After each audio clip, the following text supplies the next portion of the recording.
Do you oppose fascism? Personally, I do.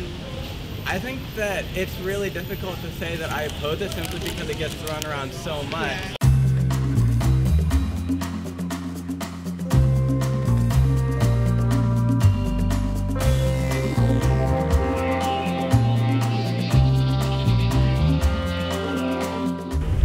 There's been a lot of people who have come to Berkeley who don't go to Berkeley. Milo doesn't go here. The commentators don't go here. I don't go here. And so we're seeing journalists and activists. Yvette Falarka doesn't go here. You go to... I've seen Yvette Falarka here. She might as well go here. Okay. But like the idea, I guess, is these people aren't students. They're just coming to Berkeley, but you're a student. What is actually going on here from your perspective? It seems to me like people from a more radical political perspective, they're kind of preying on younger, not as politically formed people to kind of join their movement. Do you mean like BAM and Antifa? BAM, Antifa. I mean, you've been to the protest. There's a lot of socialists, communists, anarchists running around.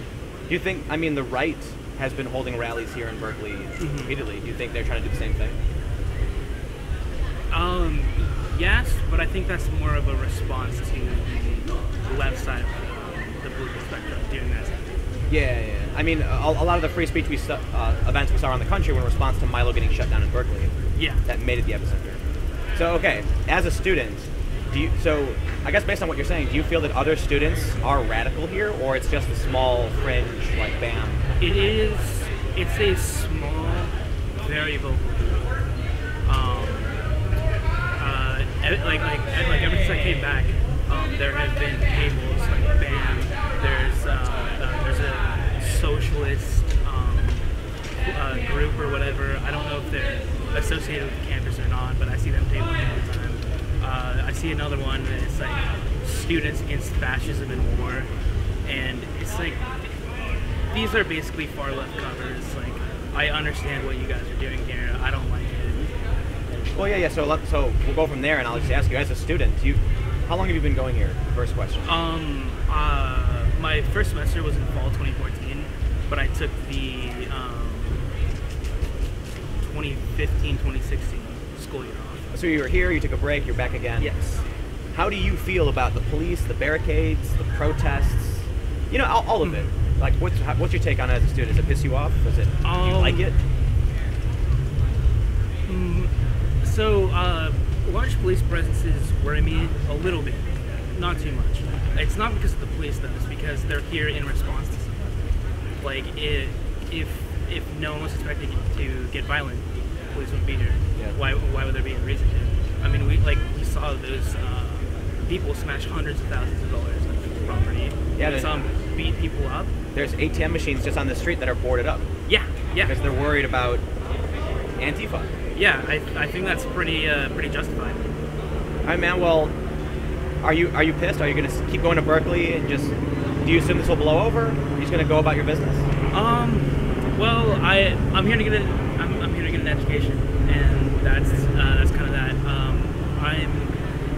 Now that all this is happening, I'm thinking about talking to political groups on campus, and talking about imaging, and talking about because. So this has actually turned you onto politics? I mean, I've always been interested in politics. I've never been interested in being active in politics. Interesting. Yeah. All right, man. Any final thoughts? Outside agitators, please get off my campus. There you go. Simple enough. All right, man. Appreciate it. All Thank you. Thank you. Yeah. There's police everywhere. There's barricades. There's been protests for months. Do you want to just tell me how you feel about this as students? As students, I could say that it's like disrupting our education. Like for me, like I've been like our classes just got canceled today due to like people pulling fire alarms and like stuff like that. Like classes that I could have went to study, like midterms are coming up, like people have midterms and stuff, and it's like a disruption to like our education, like what we're paying to be here for. Wait, someone pulled a fire alarm today? Yeah, there's been two, like at Two? Donnell and then at Wheeler. Yeah. Someone tried to occupy Wheeler. They're trying to occupy Wheeler? Wait, so are these left-wing activist groups? I think it was a socialist group. It was socialist, but they claim no affiliation, I believe. Right. Yeah. But yeah, they were one of those, anti-fascism. Right. So you what you're saying is that this is kind of disrupting the stuff you're paying for. It really is. Yeah. We're paying. At least I'm out of state, so I'm paying close to $60,000 a year to be here.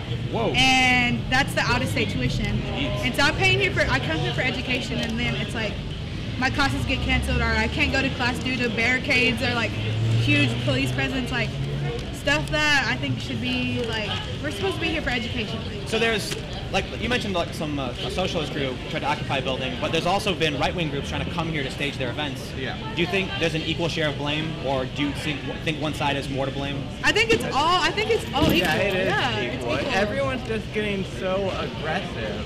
And so I don't want to say these cops they have to be here, but at the same time, there does need to be a level of protection. So you bring in those to try to protect us, and then things just get worse because they're saying, well, why are there all these cops around?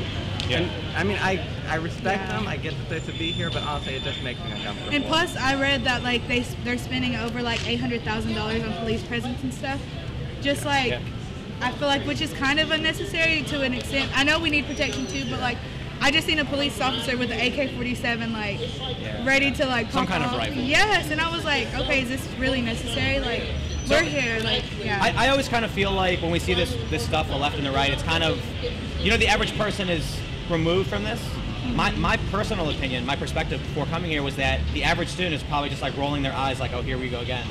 It's true. I feel like it's true. Pretty. I mean, like for instance, with that occupying wheeler thing, I can agree with some of the stuff they're saying, but it's just it's a disruption, and it's a disruption. No, and it's disruption to our education because I was literally in class. The fire alarm went off. We had to go outside, and by the time the protests and everything like that, class had been canceled. So like we didn't get to have. That's like a day of class that I could have used. Like. All right. So let me ask you a couple basic questions. First, do you oppose fascism? Personally, I do. I think that it's really difficult to say that I oppose it simply because it gets thrown around so much that you don't even know. Everything has to be labeled, apparently. I mean, over there they were jokingly talking about degrees of Nazism. Right. Just saying, if you drive a car, then you're Nazi. Yeah, so everything's become so commodified that it's hard to say that you have some sort of affiliation because people are just going to take that. And they throw it out like it's nothing. Like they throw the term out like it's nothing. All right, one more question. Do you believe in freedom of speech? Yeah. Yeah, I mean, but for me, like, I feel like people need to recognize, like, the people that wrote the Constitution. The people that were allowed to be at the Constitution Convention were rich, white, male. And so there's a little bit of bias in the Constitution. So I feel like for me, where I'm Native American, I'm indigenous to this land, my people have been here for centuries, I feel like the topic of free speech is kind of like iffy for me because I feel like everyone's entitled to free speech, but like people need to realize that like the systematic racism that is just woven in that some people kind of feel like they don't have the right to free speech. Like I hear you, and I gotta say, it's really interesting to hear. That's that opinion, but coupled with kind of an exasperation at the far left protesters and the things they've done in the police presence. It's interesting to see that you guys are kind of more reasonable when it comes to what we're seeing here, but still holding what we would call like progressive values. Yeah. And I just feel like for us though, like we're here for education reasons, and I don't see like how it's benefiting us. Like, I mean, I would say that, for instance, yesterday was a mess. But in the afternoon, a lot of the people had kind of cleared out. We still had some people who came to see Milo kind of wandering around. And I actually really enjoyed talking with them, just kind of exchanging ideas. We were able to be civil once, we didn't have all the cops there, once we didn't have the barricades. And so in that case, I really do like that, we can have that at a campus, that you can have people with different views discussing it. It's just, it can get so... No, like crazy. I really believe in individual speech, and I feel like civil discourse is great.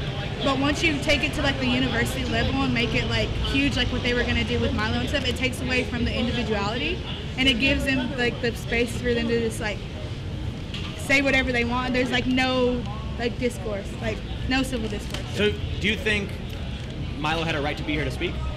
I feel like he did, and I feel like, but the university should have done a better like on their part to make it more like personal with each other, except for like, oh, you get this big platform and then we have protesters out here like it just takes away like the individuality. Like you of, think like, people need to be talking to each other more? Yeah, than just like Than being talked at. Right. yeah, for sure. And I feel like that's like the individual speech and freedom of speech. That's how it should be. I don't think it should be where one person has a stage to like say whatever and then like And even with that, I don't even know how that's really much of a free speech. He was in those little barricades. Yeah. I mean, I don't think anybody was here. happy. The protesters weren't happy. Yeah, The attendees weren't happy. But thank you guys. Appreciate it. Yeah. Thank you. Thanks for talking.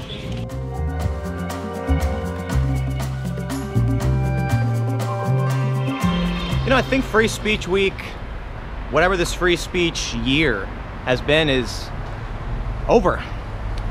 Certainly someone may try to create some kind of free speech event or something, but there was a relatively small turnout for Milo's event. There was even a small turnout for Antifa.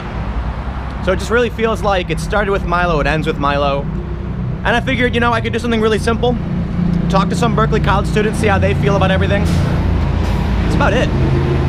I think Berkeley is officially over for now. The current news, that is. Something might happen again. We'll see what happens. But I'm gonna get out of here. So next up is Catalonia, Spain. On October 1st, there's a referendum. Now there's still gonna be a day or two where I'm traveling, so I might put out another interview, some conversations in the next day or so, and that gives me time to prepare for going to Spain.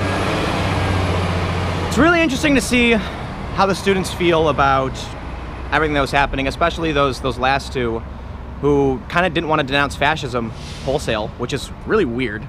But hey, you know, so long as they're not violent, I guess.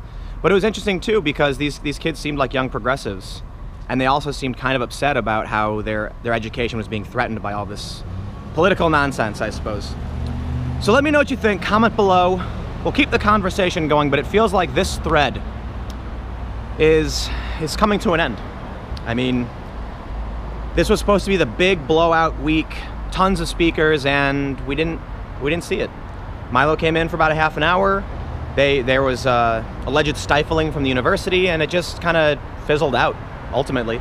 Protests weren't big, the event wasn't that big. A lot of police, still a lot of police, you know, just as we did these interviews. So I guess time will tell, but you know, you can't make the news, you only report it. I can come down here and if nothing happens, that's what it is. So to everybody who watched, paid attention to what's going on and wanted to hear what people had to say about the news, thanks for tuning in. If you want to support my work, go to timcast.com/donate. Give whatever you'd like or nothing at all. My videos are always free and available every day at 4 p.m. Periodic live streams, breaking news from around the world. Spain should be particularly interesting because you know what? Catalonia is looking for a real revolution. This is an actual vote for independence. And what we see here in Berkeley in these free speech rallies, often it's called LARPing, live action role play. So Spain's gonna be a different ballgame. Stay tuned for that. Follow me on Twitter @TimCast. Thank you all so much for watching. I will see you tomorrow at 4.